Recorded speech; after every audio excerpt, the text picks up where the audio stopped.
Well, tonight the I-Team is investigating the tragic death of an 86-year-old woman who was struck and killed by a car on Ritchie Highway. Yeah, she had been living nearby in an assisted living facility that her family chose to help keep her safe and secure. Here's I-Team reporter Deborah Weiner. 86-year-old Catherine Carney loved her independence and loved to walk. But when advanced vascular dementia led her to wander away from her Glen Burnie home on a number of occasions, her daughters made the difficult decision to place her in assisted living. I've never done this before. I have had no reason to believe that they could not provide a safe environment for her. Carolyn Kenworthy chose kris-leigh catered living in Severna Park, the waterside assisted living facility close to her home. Here is her mother during a family visit there.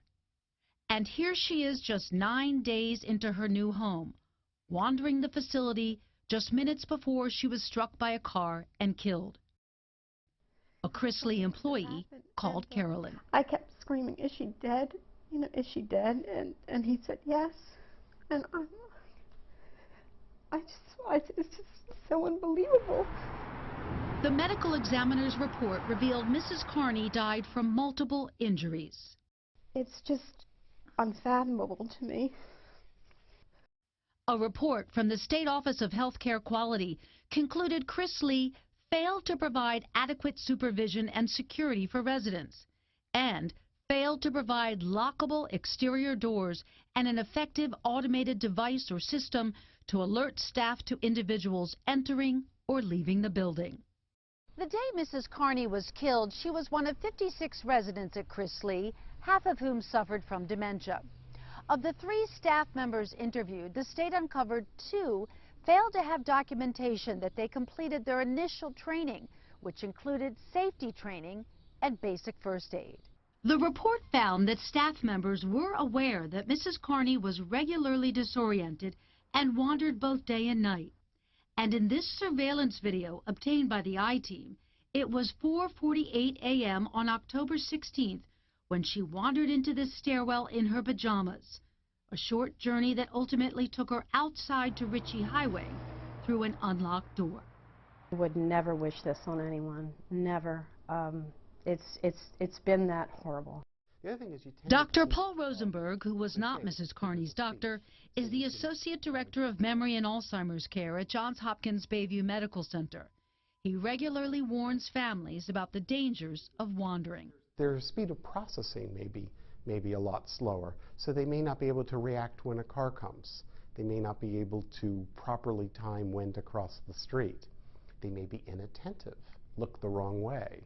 It's just a recipe for disaster. The I-Team looked at previous state surveys and found in 2008, kris-leigh in Severna Park was fined $6,000 for deficiencies, including documentation of staff training.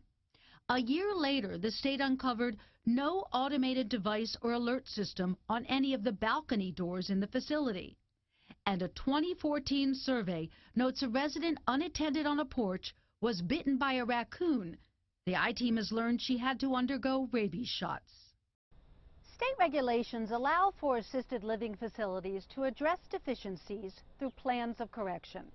And in each of the instances we've cited, the Office of Healthcare Quality here tells us that kris-leigh's plan of correction was received and approved. This was at the assisted living. The state fined kris-leigh a civil penalty of $10,000 for the incident involving Mrs. Carney, and the facility agreed to conduct a weekly check of door alarms.